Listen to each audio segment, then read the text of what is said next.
अस्सलाम वालेकुम। मेरा नाम मुक़द्दस भट्ट। इस वीडियो में आपके साथ मैं क्रिप्टो मार्केट की ताज़ा तरीन अपडेट्स, न्यूज़ इन्फॉर्मेशन, मेरा तज़िया शेयर करता हूँ। आज क्रिप्टो मार्केट की अपडेट्स बहुत ज़्यादा हैं और सारी की सारी मुझे ऐसा लग रहा है मार्केट में बुलिश न्यूज़ है। मार्केट अभी आपको थोड़ा सा बीटीसी की प्राइस थोड़ा सा डंप होती हुई नज़र आ रही है। इस हवाले से मैं आपके साथ इन्फॉर्मेशन शेयर करता हूँ, लेकिन लास्ट में जाके कंसेंसस जो कि मेटामास्क की चेन है, उन्होंने भी उनके बारे में भी मार्केट में अफवाह है कि शायद वो भी अपना टोकन जो है वो लॉन्च करेंगे।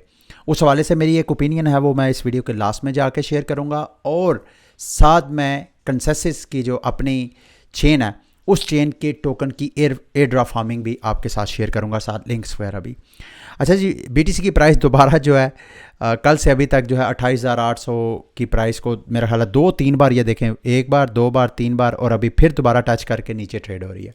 एक ट्रेडर है, उनकी ओपिनियन मैं आपके साथ शेयर करना चाहता हूँ। उनका मानना ये है, आई डोंट नो उन एक्सपर्ट्स की ओपिनियन वो राइट होती है या रॉन्ग, लेकिन उनका मानना यह है कि एक बार बीटीसी की प्राइस 29,500 को टच करेगी और यहाँ पे जो जो करेक्शन के जेन में रख के ट्रेडर्स ने सेल आर्डर लगाए थे उनके अकाउंट सबसे पहले मार्केट वॉश करेगी और उसके बाद दोबारा बीटीसी की प्राइस जो है वो 20,000 तक जा सकती है।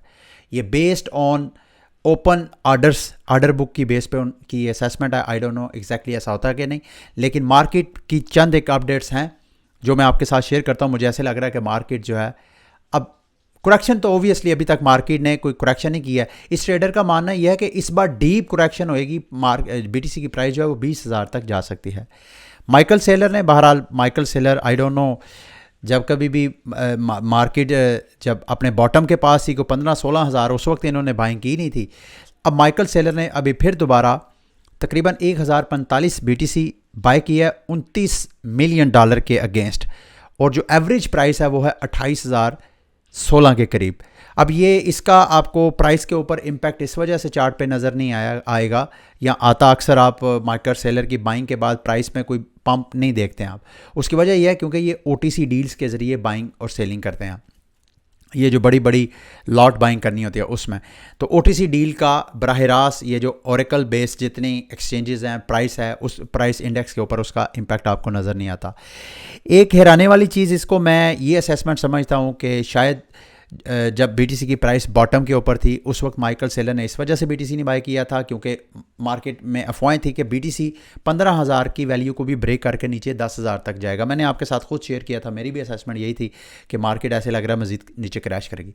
अभी माइक्रो स्ट्रैटेजी माइकल सेलर क्यों महंगा खरीद रहा है वो मैं आपके साथ कुछ चीज़ें शेयर करनी है, लेकिन सबसे पहले ग्लास नोट की रिसर्च रिपोर्ट के मुताबिक बीटीसी इस वक्त अपनी ग्रीड जो रेंज है उस रेंज के ऊपर ट्रेड हो रहा है, और अगर प्राइस यहाँ से 29,000 कुछ से 30,000 32,000 पे जाती है तो कोई पता नहीं, मार्केट जो है प्राइस इतनी ज़्यादा रिकवरी नहीं करेगी, लेकिन जो इंडेक्स है, जो बिहेवियर है ट्रेडर्स का, वो एक्सट्रीम ग्रीड के ऊपर जा सकता है। इस वक्त अगर आप देखें तो बीटीसी जो ट्रेडर्स हैं उनके सेंटीमेंट जो है प्री लूना कोलैप्स के साथ मीट कर रहे हैं और साथ साथ प्री मार्च 2020 जिसके बाद एकदम बीटीसी की प्राइस जो है कोविड की वजह से एकदम डंप की थी, उससे पहले सेम उसी सिचुएशन में आपको ग्रीड की सेक्शन में नज़र आ रही है। मार्केट यहाँ से थोड़ी बहुत रिकवरी कर सकती है।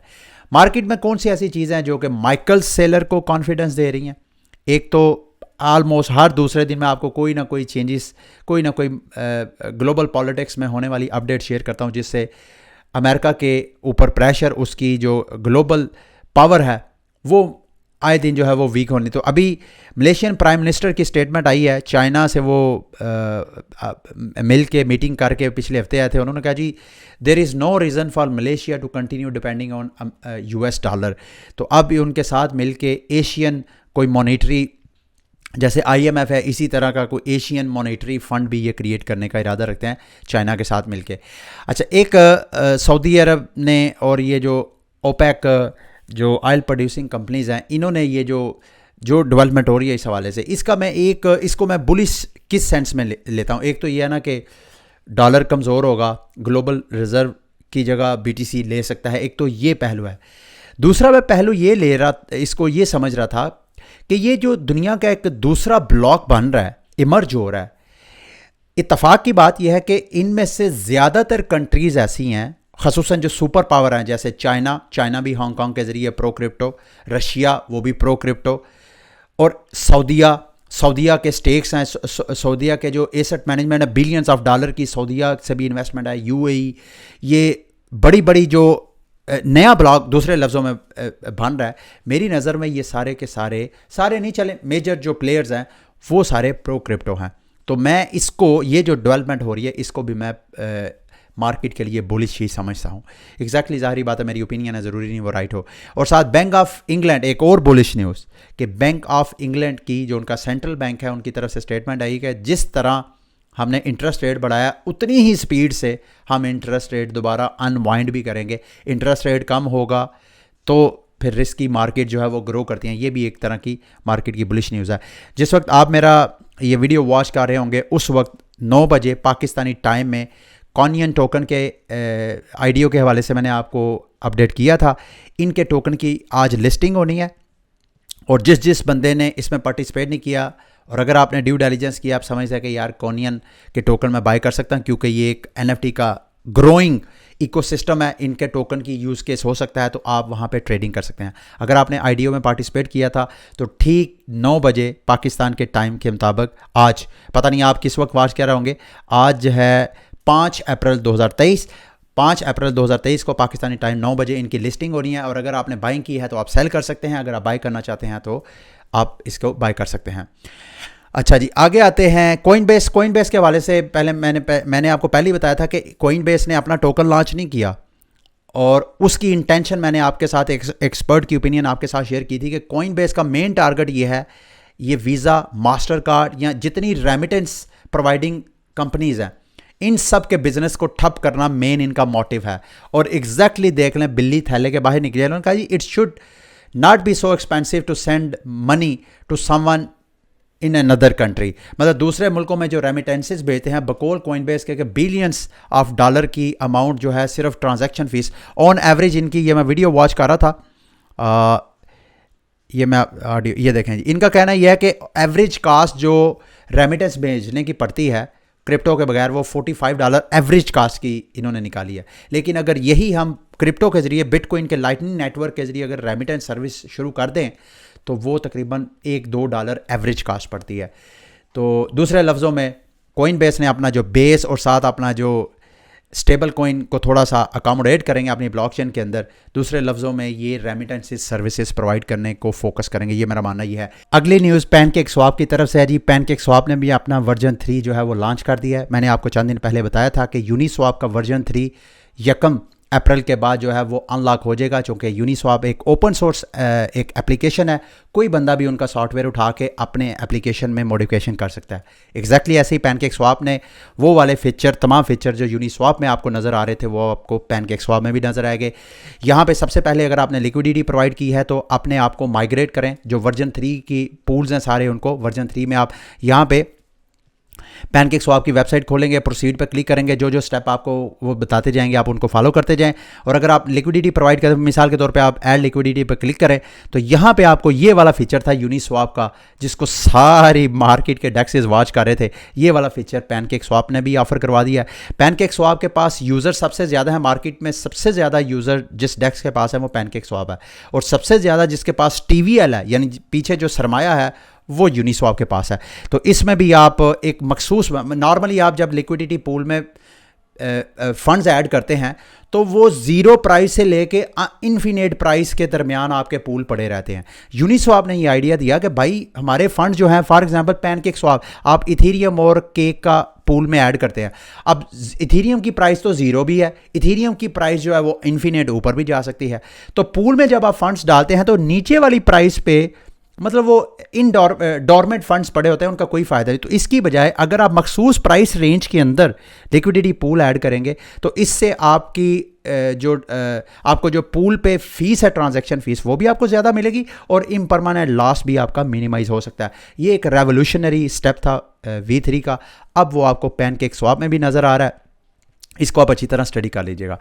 आगे जी, पाकिस्तानी पैसे का जो हालात हो रहे हैं ये मैं आपके साथ शेयर करना चाहता हूँ। हमारे सियासी ज़ोमा, बेशक वो PTI है या PDM है, जो भी है, उनके किए गए फ़ैसले, इक़दामात जो हैं, आम बंदा जिसका कोई ताल्लुक़ नहीं है बेचारा, वो सारा सफ़र कर रहा है।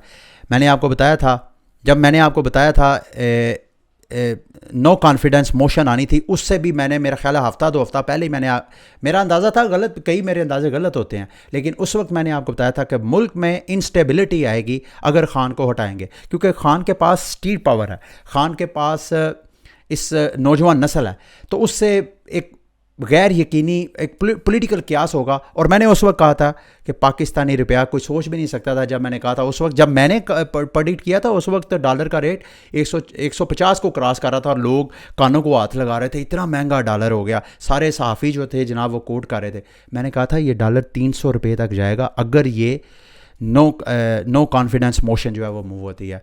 और आज देखें, उस वक्त मुझे कुछ लोगों ने बड़ी गालियां दी कि भाई ये आप क्या कर रहे हैं, आप ये किस तरह, लेकिन आज देख लें हालात वहाँ पे पहुँच गए। अच्छा, यहाँ पे मैं आप लोगों को क्या मशवरा देना चाहता हूँ, मेरा मानना ये है कि मज़ीद इसका वेट ना करें। अगर आप लोगों ने नीचे से बाय किया हुआ था तो अभी डॉलर अपना भेज दें, क्योंकि डॉलर भी इट्सेल्फ इन क्राइसिस है।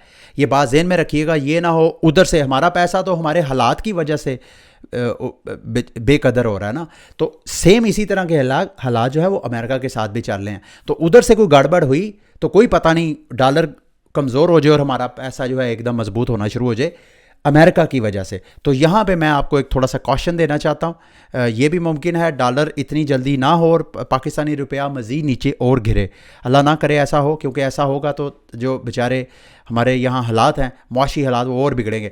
लेकिन अभी मेरा आपको क्वेश्चन ये है कि अगर आपने इन्वेस्टमेंट की है तो थोड़ा बहुत इसमें से एग्जिट लेना आहिस्ता आहिस्ता शुरू कर दें, इससे पहले कि दोबारा हमारा पैसा मजबूत होना शुरू हो जाए। मार्केट की अगली, बुगाटी और आइकॉनिक जो लग्जरी ब्रांड्स हैं उन्होंने जनाब बिटकॉइन के ऊपर इंस्क्रिप्शन, अपने NFT प्रोजेक्ट लॉन्च करने हैं। NFT के हवाले से एक बड़ी मेजर अपडेट है। ओपन सी ने अपना ओपन सी प्रो वर्जन लॉन्च किया है, जिसकी मेन जो फीचर है जो डिस्कस करने, वैसे तो वो कहते हैं जी अब लाइव मिंट्स आप कर सकते हैं, लिस्टिंग के दौरान कोई फ़ीस नहीं लेगा, ओपन सी आपसे बुल्क परचेजेस, ऑफर्स और लिस्टिंग कर सकते हैं आप, faster Meta data collection updates वगैरह, ऑप्टिमाइज गैस फीस, ये वो मेन फीचर जो उन्होंने ऑप्शन करवाई है ब्लर के कंपटीशन प्रेशर की वजह से, वो जनाब 170 NFT मार्केट प्लेसेस जितने हैं इस वक्त, वो सब का एग्रीगेटर बन जाएगा ओपन सी। यानी जब आप कभी कोई NFT बाय करेंगे तो मार्केट में सबसे बेहतर प्राइस जहां से आपको मिलेगी, ओपन सी आपको ये ऑफर करवाएगा। अब ये जो मार्केट के बड़े प्लेयर्स हैं, इनकी आपसी लड़ाई में फ़ायदा कौन उठा रहा है? जो NFT ट्रेडर्स हैं। फ़ायदा कौन उठा रहा है? जो NFT कलेक्टर्स हैं, उनके लिए ये मेजर डेवलपमेंट थी। अच्छा जी, अगली भी एक और गुड न्यूज़, इथीरियम के मेन कुछ प्रोजेक्ट हैं, कोई 27 के करीब, उन प्रोजेक्ट्स ने मिलकर आपस में फ़ैसला किया है, वो यूनाइट हुए आपस में कि ये जो MEV बॉट, क्या इसे मैक्सिमम एक्सट्रेबिलिट वैल्यू, क्या, हाँ, maximally extractable value MEV bots, इनके बारे में मैंने आपको बताया था कि इनके साथ भी हाथ हुआ। उनके ख़िलाफ़ एक एंटी डेवलपमेंट कर रहे हैं, क्योंकि ये जो हैं आप जब DeFi में कोई एक्टिविटीज़ वगैरह कर रहे होते हैं तो उस दौरान ये जो बॉट्स हैं आपको चूना लगाते हैं।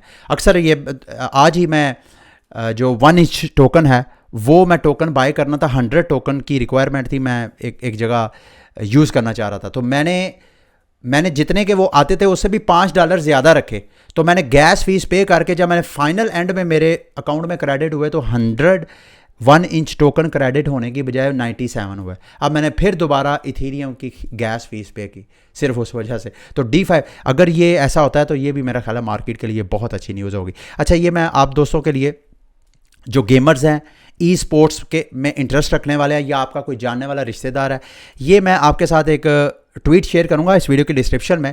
ये बंदा जो है पाकिस्तान से जो गेमिंग एंटरप्रेन्योर्स है, खसूसन 3 इसकी रिक्वायरमेंट है। एक तो वो जापान में रहता हो, दूसरा उसको जापानीज़ आती हो, और वो गेम का जो है गेमर हो, अच्छा खासा गेमर हो। अगर आपके पास ये 3 चीज़ें हैं तो आप बाकायदा इनको जापान में ज्वाइन कर सकते हैं सैलरी के ऊपर। ये आपको खुद प्रोग्रामिंग भी करवाएंगे और साथ साथ आपको गेम्स करवा के आपको बाकायदा पे करेंगे। इसको भी आप चेक कर सकते हैं। लास्ट में जी, कंसेंसस के NFT इसके जो एयर ड्रॉप फार्मिंग के हवाले से, मैं इससे पहले मैं क्या आप सारे लिंक शेयर आपके साथ करूं, एक चीज़ मैं आपको बताना ये चाहता हूं।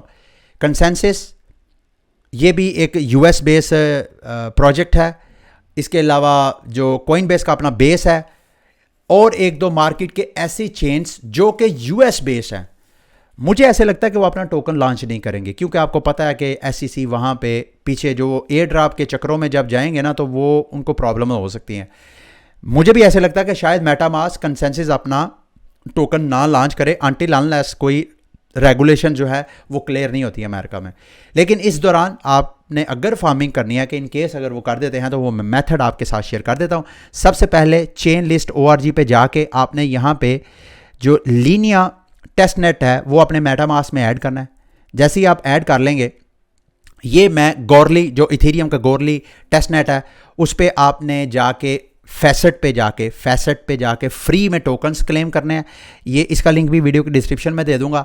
आप ये मुख्तलिफ प्लेटफॉर्म है, ये गॉर्ली फैसेट है, इसको खोल के भी कर सकते हैं।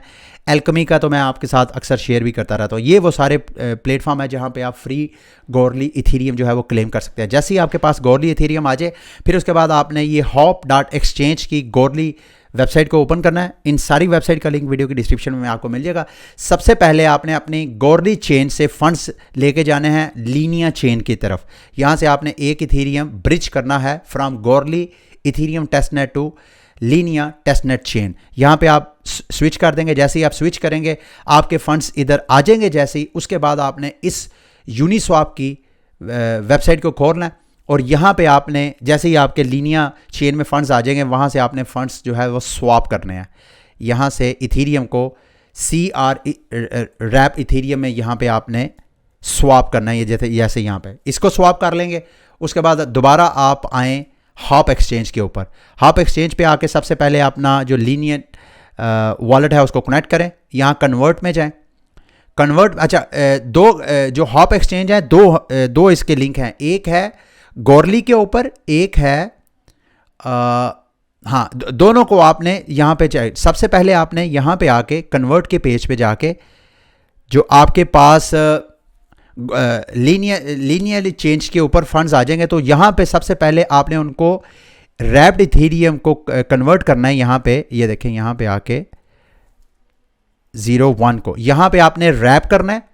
इस इथेरियम को WETH में कन्वर्ट करना है। जैसे ही उसमें कन्वर्ट हो जाए, फिर WETH को आपने ये HETH में कन्वर्ट करना है।